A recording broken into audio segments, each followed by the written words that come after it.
नमस्कार, welcome to establishment India YouTube channel. मैं हूं Vikas De, memory trainer and motivational speaker. हमेशा के जैसे आज भी लेके आए हैं आपके लिए बहुत ही इम्पोर्टेंट इंफॉर्मेशन। ऐसे ही इम्पोर्टेंट इंफॉर्मेटिव वीडियोस को समय समय पर पाने के लिए इस चैनल को आप जरूर सब्सक्राइब करके रखिए।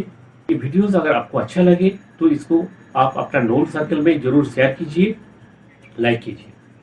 आमतौर पे देखा जाता है ज़्यादातर लोगों का एक से ज़्यादा सेविंग्स अकाउंट रहता है और एक से ज़्यादा बैंक में भी कई बार रहता है। तो सवाल ये था कि अगर किसी का एक से ज़्यादा सेविंग्स अकाउंट है तो क्या इनकम टैक्स एक्ट में कोई प्रॉब्लम हो सकता है?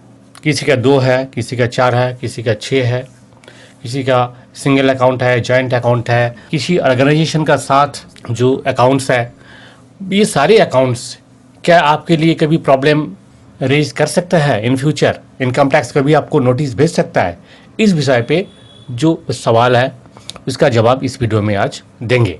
और सिर्फ इतना ही नहीं, आप कितने तक ट्रांजैक्शन कर सकते हैं, कितने तक आप कैश ट्रांजैक्शन करने से आपके पास इनकम टैक्स का नोटिस नहीं आएगा, वो भी इस वीडियो में डिस्कस करेंगे।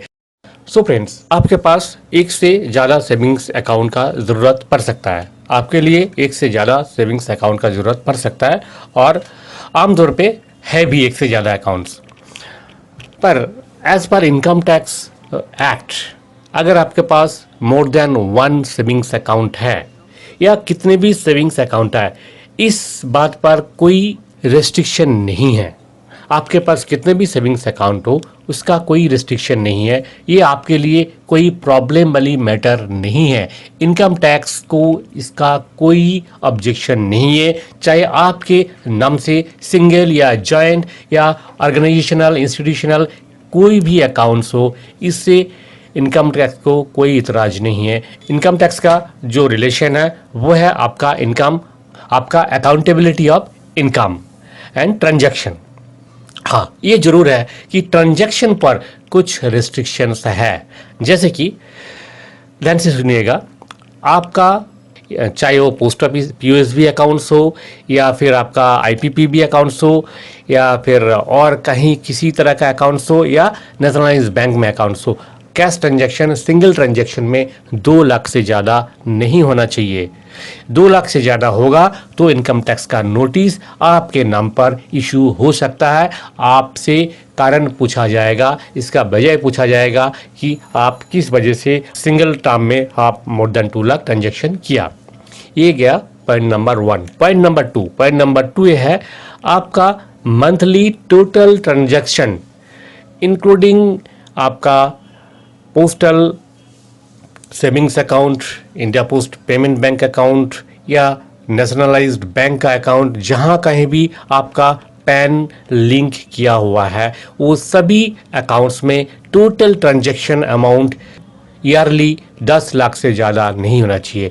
एक साल में आप 10 लाख तक ही कैश ट्रांजैक्शन अपना सेविंग्स अकाउंट से कर सकते हैं। करंट अकाउंट का बात अलग है, क्योंकि करंट अकाउंट में बिजनेस ट्रांजैक्शन होता है, उसमें और ज़्यादा वॉल्यूम का कैश का ज़रूरत पड़ सकता है, इसलिए यहाँ पे करंट अकाउंट का बात मैं नहीं कर रहा हूँ। ये प्योरली सेविंग्स अकाउंट है जो आमतौर पे pensioners and employed person, self employed person, इनके लिए एप्लीकेबल है।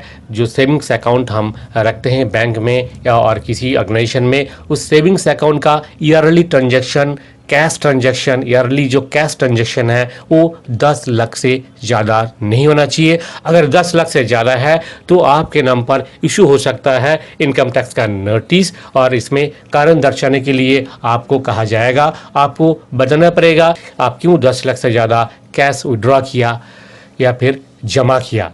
यहाँ पे जो ट्रांजैक्शन का मैं बात कर रहा हूँ, ये 10 लाख जमा करने का लिमिट है और 10 लाख विड्रॉ करने का लिमिट है। तो आप टोटल एक साल में 10 लाख रुपया मैक्सिमम कैश जमा कर सकते हैं अपना सेविंग्स अकाउंट में, और टोटल 10 लाख रुपया अपना सेविंग्स अकाउंट से आप विड्रॉ कर सकते हैं। इस पर कोई पाबंदी नहीं है, इनकम टैक्स का कोई नोटिस आपके पास आने का कोई चांस नहीं है। पर अगर ये लिमिट आपने क्रॉस किया तो आपके नाम पे इशू हो सकता है इनकम टैक्स का नोटिस। वहाँ पूछा जाएगा कि 10 लाख से ज़्यादा आपने अगर कैश ट्रांजेक्शन किया तो उसका सोर्स पूछा जाएगा, और 10 लाख से ज़्यादा आपने कैश विड्रॉ किया तो उसका भी वजह पूछा जाएगा, आप किस वजह से 10 लाख से ज़्यादा कैश विड्रॉ किया और उसका डिस्पोजल ही है क्या है, आप कहाँ पे यूज़ किया।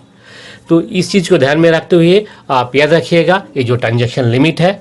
और आपका जो अहम सवाल था savings bank account, number of accounts का, इसका कोई लिमिट नहीं है, आप बेफिक्र रह सकते हैं। आपका कितने भी बैंक में, कोई भी बैंक में कितने भी सेविंग्स अकाउंट हो, बिल्कुल चिंता की बात नहीं है। सो फ्रेंड्स, जैसे आपने देखा जाना, उम्मीद है कि ये इंफॉर्मेशन आपके लिए बहुत ही कारगर होगा। ऐसे ही इंफॉर्मेटिव वीडियोस को पाने के लिए रिक्वेस्ट है कि आप इस चैनल को सब्सक्राइब जरूर करके रखिए, ताकि अगले वीडियोस का नोटिफिकेशन आपको तुरंत मिले। इसी उम्मीद के साथ इस वीडियो को यहीं पे विराम देते हुए जय हिंद, जय भारत।